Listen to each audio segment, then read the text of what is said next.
गाजियाबाद कांड पर गरजे सीएम योगी, बोले अपराधियों को किसी कीमत पर नहीं बख्शेंगे, बहन बेटियों की सुरक्षा सरकार की सर्वोच्च प्राथमिकता।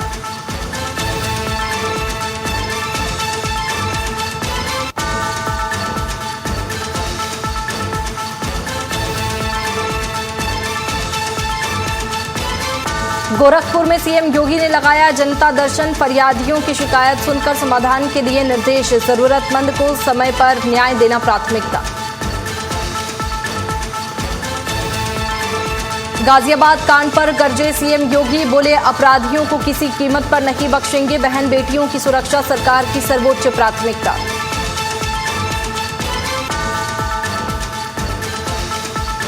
हमीरपुर पुल हादसे की जांच तेज, योगी सरकार ने गठित की 2 जांच समिति, निर्माण गुणवत्ता और सुरक्षा मानकों की होगी जांच, मृतक परिवार को 4-4 लाख की आर्थिक सहायता देने का ऐलान। वाराणसी में आईपीएल बेटिंग रैकेट का खुलासा, क्राइम ब्रांच ने 13 आरोपियों को किया गिरफ्तार, सोशल मीडिया से लाखों लोगों को जोड़ रखा था गिरोह, मुंबई से संचालित हो रखा था नेटवर्क।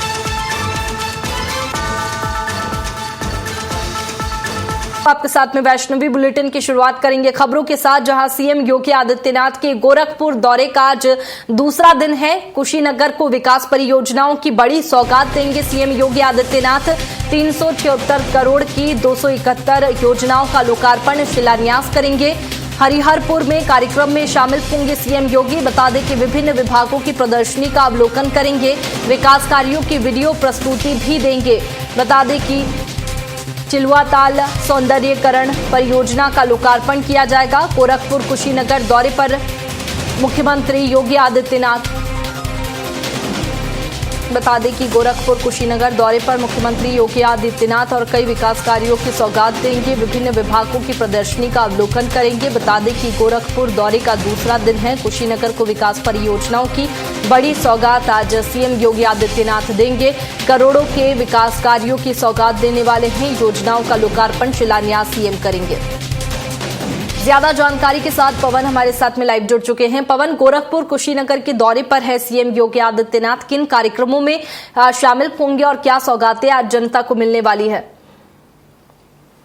देखिए, मुख्यमंत्री योगी आदित्यनाथ वैसे तो गोरखपुर में उनका दौरा महीने में 1 से 2 बार 3 बार लगता रहता है, लेकिन मुख्यमंत्री योगी आदित्यनाथ गोरखपुर और गोरखपुर से जुड़े हुए अगल बगल के जो जिले हैं वहां पर विकास योजनाओं की ज्यादातर कोशिश करते हैं मुख्यमंत्री की, जो अगल बगल के जिले हैं उनकी भी विकास काफी तेजी के साथ हो सके। क्योंकि गोरखपुर में जब से मुख्यमंत्री योगी आदित्यनाथ 2017 के बाद से मुख्यमंत्री बने हैं, उसके बाद से गोरखपुर का बिल्कुल पूरी तरह से कायाकल्प हो चुका है। मुख्यमंत्री योगी आदित्यनाथ चहुदिश विकास के लिए, चाहे वो रोजगार हो, चाहे वो सौंदर्यीकरण हो, चाहे रोड का विकास हो, चाहे औद्योगिक क्षेत्र हो, हर क्षेत्र में लगातार मुख्यमंत्री योगी आदित्यनाथ कोशिश करते हैं कि विकास किया जाए। उसी कड़ी में मुख्यमंत्री योगी आदित्यनाथ का आज गोरखपुर दौरे का दूसरा दिन है। सुबह उन्होंने अपने मंदिर परिसर में जनता दर्शन कार्यक्रम लगाया। पूरे प्रदेश से जब भी मुख्यमंत्री योगी आदित्यनाथ गोरखपुर होते हैं तो बहुत सारे लोगों को उम्मीदें लगी होती हैं और वो जनता दर्शन में पहुंचते हैं और मुख्यमंत्री योगी आदित्यनाथ स्वयं वहां जनता दर्शन में लोगों की फरियादें सुनते हैं और वहां पे मौजूद अधिकारियों के आवश्यक दिशा निर्देश देने का काम करते हैं। इसके बाद आज मुख्यमंत्री योगी आदित्यनाथ के 2 कार्यक्रम है। आज मुख्यमंत्री योगी आदित्यनाथ चिल्लू पाप वहां एक कार्यक्रम है, तमकुही विधानसभा के हरिहरपुर ग्राम सभा में शिरकत करेंगे। वहां 376 करोड़ की विकास परियोजनाओं लोकार्पण शिलान्यास करेंगे। क्योंकि मुख्यमंत्री योगी आदित्यनाथ अगल बगल के जो भी क्षेत्र हैं वहां पर भी विकास के लिए जो जनप्रतिनिधि हैं उनसे बात करते रहते हैं, आखिरकार क्या चाहिए, किस तरह से व्यवस्था बनानी है। उसी कड़ी में कुशीनगर भी पहुंचेंगे, वहां पर भी मुख्यमंत्री योगी आदित्यनाथ कई योजनाओं को जो है सौगात दे देंगे। और चिलुआ ताल पहुंचेंगे मुख्यमंत्री योगी आदित्यनाथ, वहां पर 20 करोड़ से ज्यादा की एक सौंदर्यीकरण का कार्य संपन्न हुआ है जिसका वो लोकार्पण करेंगे। और सबसे बड़ी बात है कि इस समय मुख्यमंत्री योगी आदित्यनाथ और उनके साथ सहयोगी जो भी मंत्री हैं वो सभी लोग जिन जिन जिलों में जाते हैं वो 2017 2027 की विधानसभा चुनाव की जो रणनीति है उसी के तहत काम करते हैं। अब सभी लोग, चूंकि बहुत ज्यादा जो कार्य योजना है, बहुत सारी चीजें जो अंतिम रूप में है, वो अब बहुत सारा जो है चुनावी मूड में आ चुका है। बिल्कुल, देखिए आगामी चुनाव की जो तैयारी है वो भी कहीं ना कहीं करी जा रही है और रणनीति भी तैयार की जा रही है पवन, और इसी के तहत लगातार जो दौरे हैं वो भी सीएम योगी आदित्यनाथ कर रखे हैं। आज भी जनता को बड़ी सौगात मिलने वाली है। फिलहाल आप बने रखिए पवन हमारे साथ में, आगे और जानकारी आपसे लेके। गोरखपुर में आयोजित जनता दर्शन कार्यक्रम में मुख्यमंत्री योगी आदित्यनाथ ने बड़ी संख्या में पहुंचे फरियादियों से मुलाकात कर उनकी शिकायतें सुनी। इस दौरान उन्होंने अधिकारियों को निर्देश दिए कि जनता से जुड़े मामलों का प्राथमिकता के आधार पर समाधान किया जाए और किसी भी पीड़ित को अनावश्यक परेशान न होना पड़े। मुख्यमंत्री ने कहा कि शासन की मंशा है कि हर जरूरतमंद को समय पर न्याय और सहायता मिले। उन्होंने अधिकारियों को शिकायतों के त्वरित और गुणवत्तापूर्ण निस्तारण के साथ नियमित मॉनिटरिंग के भी निर्देश दिए हैं। जनता दर्शन के दौरान मुख्यमंत्री ने कई मामलों में मौके पर ही कार्रवाई के आदेश दिए हैं। जनता दर्शन में सीएम योगी आदित्यनाथ ने लोगों की समस्याएं सुनी हैं, फरियादियों से सीधे संवाद कर समाधान के निर्देश दिए हैं। शिकायतों के त्वरित निस्तारण पर भी सीएम ने जोर दिया। गाजियाबाद कांड पर बिजनौर से गरजे सीएम योगी आदित्यनाथ और कहा कि अपराधियों को किसी कीमत पर नहीं बख्शेंगे। दोस्ती की आड़ में वारदात करने वालों पर सख्त कार्रवाई की जाएगी। बहन बेटियों की सुरक्षा सरकार की सर्वोच्च प्राथमिकता है। कानून व्यवस्था से खिलवाड़ करने वालों को चेतावनी दी है। सीएम ने कहा कि यूपी में अपराधियों के लिए कोई जगह नहीं है। बिजनौर मंच से अपराधियों को कड़ा संदेश सीएम योगी आदित्यनाथ ने दिया है। बहन बेटियों की सुरक्षा सरकार की सर्वोच्च प्राथमिकता है। सीएम योगी आदित्यनाथ ने कानून व्यवस्था से खिलवाड़ करने वालों को चेतावनी दी है।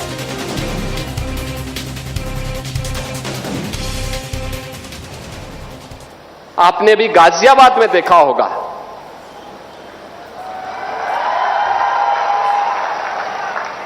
दोस्ती की आड़ में छुरेबाजी स्वीकार्य नहीं और कतई स्वीकार्य नहीं होगा। अगर कोई अपनी नालायक औलाद को समझा नहीं पा रहा है तो समझो कि गलती कर रहा है। याद रखना, हमारी संवेदना सामान्य नागरिकों के प्रति है। प्रधानमंत्री मोदी जी के नेतृत्व में पिछले 12 वर्ष में बिना भेदभाव के शासन की योजना का लाभ हर तबके को प्राप्त हुआ है। न जाति देखी गई, न क्षेत्र देखा गया, न भाषा देखी गई, न मत देखा गया, न मजहब देखा गया। सबका साथ और सबका विकास, योजनाओं का लाभ, विकास की योजनाएं बिना भेदभाव के, बिजली बिना भेदभाव के, कर्ज बिना भेदभाव के, बिना भेदभाव के शासन की योजना का लाभ। देश भी तो अपेक्षा करता है कि संवेदना दिखाई दे, लेकिन वो संवेदना गायब वहां पे। राज्यपाल आनंदीबेन पटेल का आज बाराबंकी दौरा। बता दें कि राजकीय बालिका संप्रेक्षण गृह पहुंचेंगी राज्यपाल और कंप्यूटर लैब कार्यक्रम में शामिल होंगी। बालिकाओं को मिल रही सुविधाओं का जायजा लेंगी, अधिकारियों से मुलाकात करेंगी और समीक्षा करेंगी। बता दें कि संस्थान की गतिविधियों की जानकारी लेंगी और दोपहर 2 बजे लखनऊ के लिए रवाना होंगी। कंप्यूटर लैब कार्यक्रम में शामिल होंगी। बता दें कि राज्यपाल आनंदीबेन पटेल बालिकाओं को मिल रही सुविधाओं का जायजा लेंगी और इसके साथ ही संस्थान की गतिविधियों की भी जानकारी लेंगी, समीक्षा करेंगी।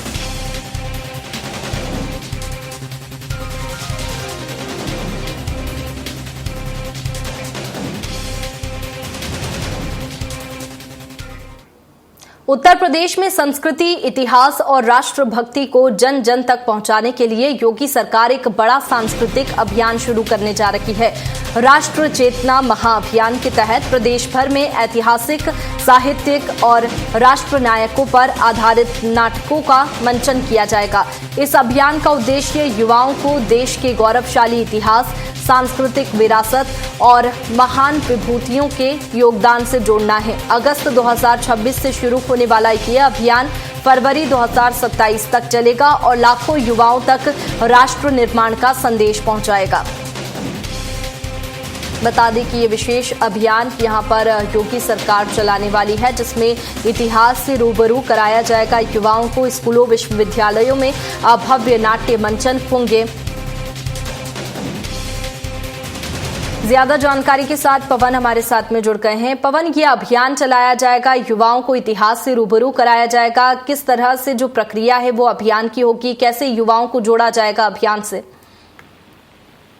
बिल्कुल, वैसे योगी प्रदेश सरकार की राष्ट्रीय महाअभियान शुरू होने जा रहा है, जिसको लेकर अब तक का सबसे बड़ा सांस्कृतिक और नाट्य अभियान माना जा रहा है। इस अभियान के तहत राष्ट्रभक्त भारतीय इतिहास और सांस्कृतिक विरासत से जुड़े नाटकों का राज्यव्यापी मंचन किया जाएगा, जिसके माध्यम से जो जनता है, जो लोग हैं, उन तक जो अभी तक के जो इतिहास में जो कार्य हुए हैं, जो अच्छे कार्य, महान कार्य हुए हैं, उनकी जो कृतियां हैं वो लोगों तक पहुंचाई जाएंगी। सरकार की योजना के मुताबिक करीब आनंद मठ और महाराजा सुहेलदेव इस अभियान के फ्लैगशिप नाटक होंगे। इसके अलावा झांसी की रानी, काकोरी नृत्य, प्रेम एक्शन, 1857 की क्रांति, छत्रपति शिवाजी महाराज और बिजली फांसी जैसे ऐतिहासिक विषयों पर भी नाटक प्रस्तुत किए जाएंगे।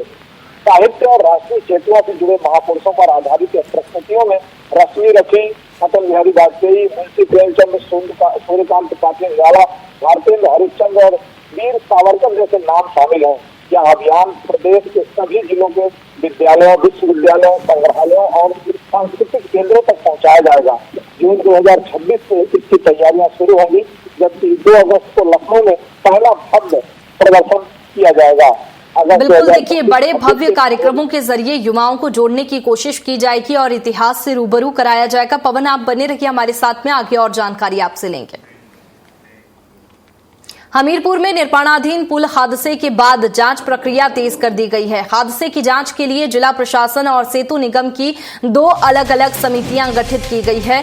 समितियां निर्माण गुणवत्ता, डिजाइन और सुरक्षा मानकों की विस्तृत जांच करेंगी और प्रशासन ने दोषियों के खिलाफ सख्त कार्रवाई का आश्वासन दिया है। हादसे में जान गंवाने वाले 6 श्रमिकों के परिजनों को 4-4 लाख रुपए की आर्थिक सहायता देने की घोषणा भी की गई है। इसके अलावा निर्माण फर्म प्रत्येक परिवार को 10-10 लाख रुपए की अतिरिक्त मदद देगी। प्रभावित परिवारों को अन्य सरकारी योजनाओं का लाभ भी दिया जाएगा। दोषियों पर कड़ी कार्रवाई का आश्वासन दिया गया है। हमीरपुर पुल हादसे की जांच तेज हो गई है। पुल हादसे की जांच के लिए 2 समितियां बनाई गई है। हमीरपुर में बनता हुआ पुल धराशाही हो जाता है। 29 तारीख की रात में जो आंधी आती है, आंधी को दोष लग जाता है कि आंधी के आने से, ये मेरे पीछे साफ तौर पे आप देख सकते हैं, ये पुल है जिसका निर्माणाधीन पुल था। आंधी को दोष लग जाता है कि आंधी के आने से ये पुल धराशाही हो जाता है, जबकि आज तक हम लोगों ने घर को धराशाही होते हुए पुल, पेड़, तमाम चीजों को सुना था, लेकिन पुल को पहली बार उत्तर प्रदेश में सुना गया। वहीं हमारे साथ यहाँ पर जांच टीम आई है, उनसे हम बात कर लेते हैं क्या कुछ पहलुओं पे जांच की है। सर, क्या कुछ आप लोगों ने यहाँ पर पाया, क्या कुछ यहाँ पर जांच की है?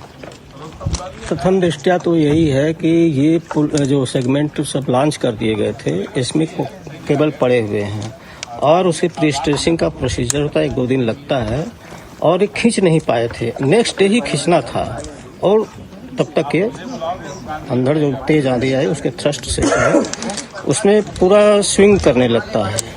हाँ, और ये चूंकि होमोजीनियस नहीं हो पाए थे और एक प्री स्ट्रेसिंग होने के बाद ही होता है, तो ऐसे में अगर एक भी सेगमेंट हमारा जरा सा इधर उधर हुआ वो पूरा लेके धरा था। अच्छा सर, क्या रात्रि के समय चल रहा था काम? तो जब अलर्ट आ गया था, क्या रात्रि के समय काम होना चाहिए? जब नहीं, अलर्ट के बाद तो काम नहीं होना चाहिए। तो क्या ही ना कहीं आप इसमें मानते हैं कि ठेकेदार और जो जिम्मेदार अफसर हैं उनकी भी गलती रही है?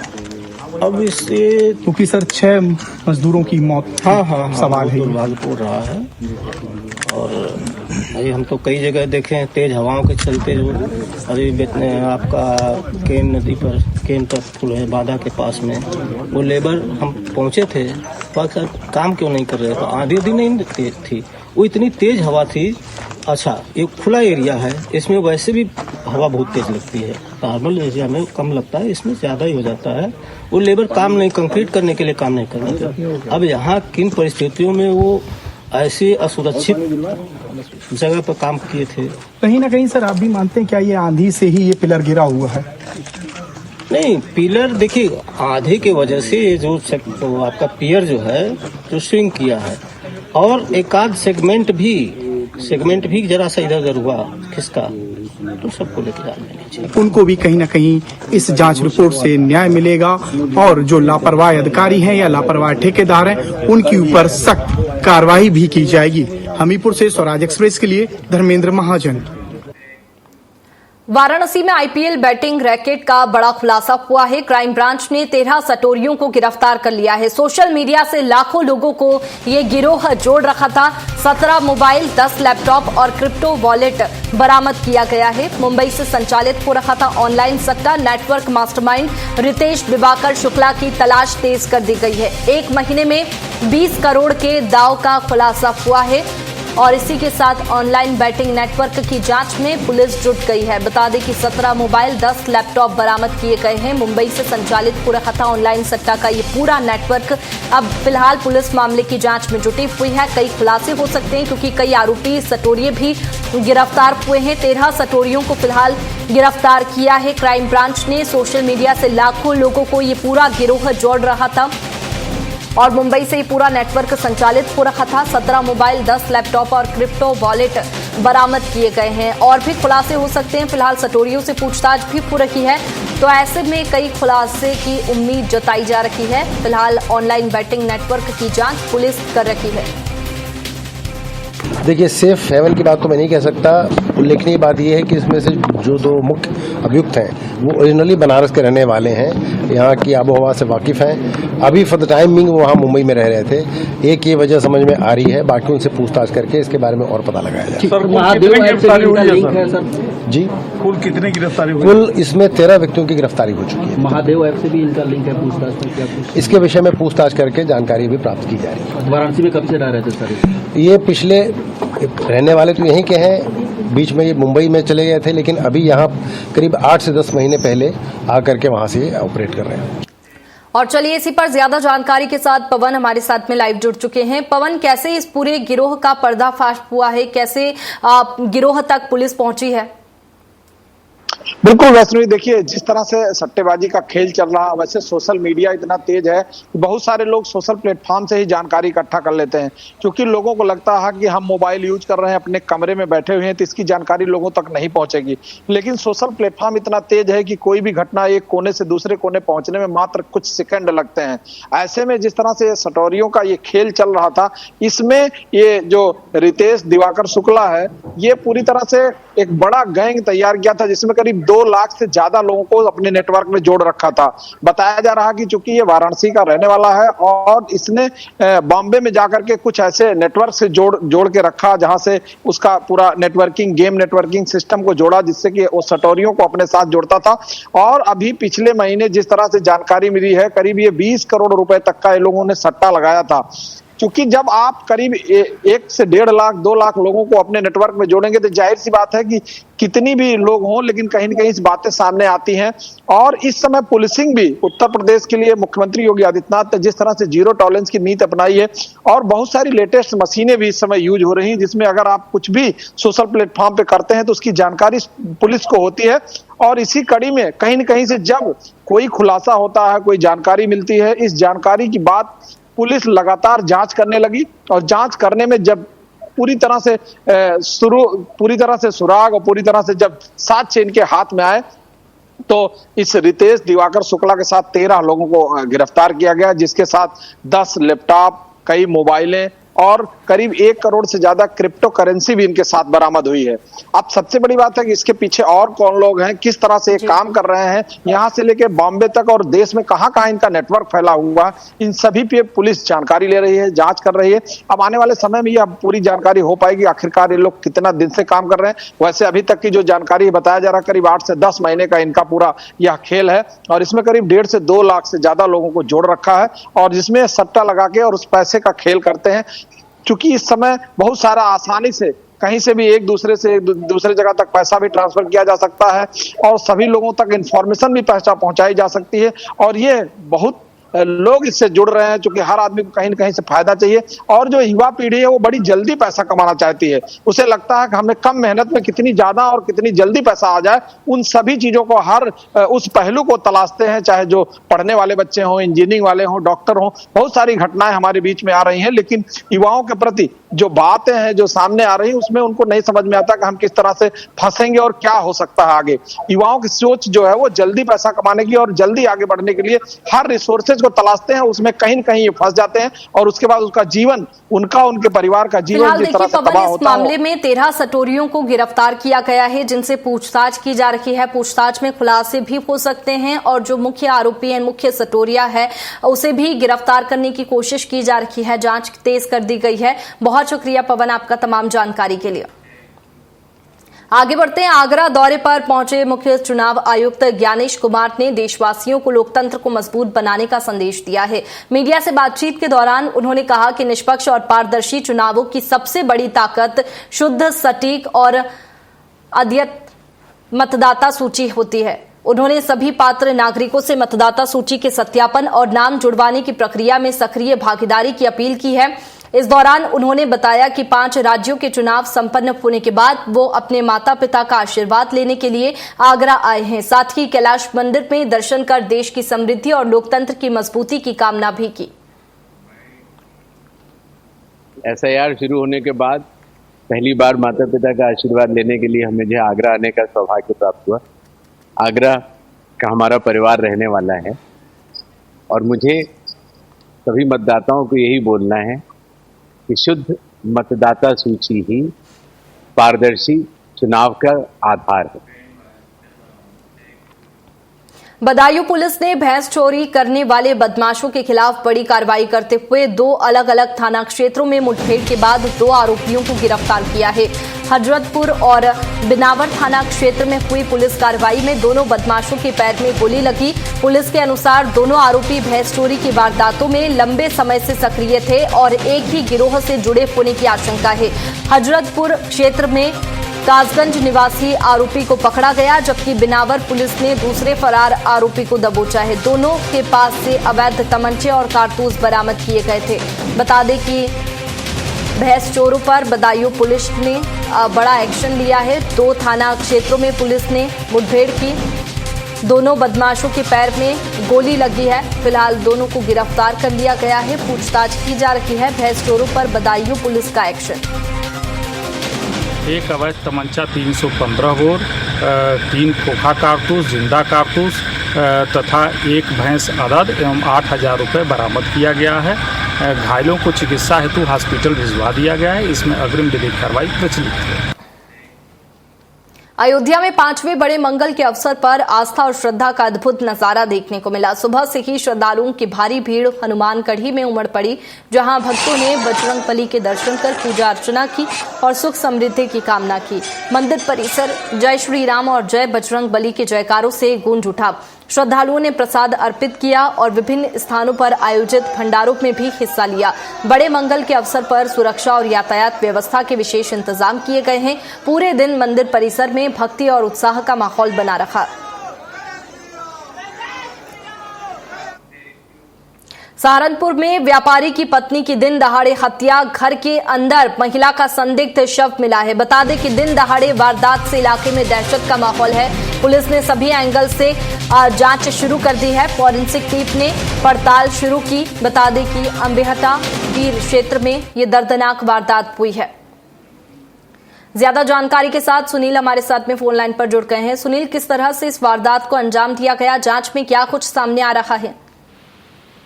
पहले जमीनी जो हकीकत है, जनपद सारण में 3 दाढ़े महिला की गला काटकर हत्या की व्यापारी की पत्नी की, जिससे मिली लाश के इलाके में तो सनसनी फैल गई। लेकिन आपको बताऊंगा कि वारदात विरोधी व्यापारियों ने बंद किया, बाजार में जबरदस्त किया, घुसपैठ के नहीं मिले, लेकिन निशान परिसर पर शक चला गया। 6 टीमें जो गठित की गई है, पुलिस पूरे मामले की हर एंगल से जांच कर रही है। जी बिल्कुल, देखिए पुलिस फिलहाल मामले की जांच कर रही है। सुनील, बहुत शुक्रिया आपका तमाम जानकारी के लिए। पीलीभीत के गजरौला थाना क्षेत्र के नवदिया सुल्तानपुर गांव में दो पक्षों के बीच जमकर फायरिंग हुई। बताया जा रहा है कि दोनों पक्ष आमने सामने आ गए और कई राउंड गोलियां चली है। फायरिंग के दौरान एक पक्ष के 3 लोगों को छर्रे लगने से चोटें आई है, जिन्हें उपचार के लिए भेजा गया। घटना के बाद पूरे इलाके में दहशत का माहौल बन गया। पुलिस ने वायरल वीडियो और प्राथमिक जांच के आधार पर 8 लोगों को हिरासत में लेकर पूछताछ शुरू कर दी है। वीडियो के आधार पर 8 लोग हिरासत में लिए गए हैं, जिनसे पुलिस पूछताछ कर रही है। फायरिंग के बाद गांव में सुरक्षा बढ़ा दी गई है। ज्यादा जानकारी के साथ मुकेश हमारे साथ में जुड़ गए हैं। मुकेश, क्या है ये पूरा मामला? दो पक्षों के बीच में फायरिंग हुई।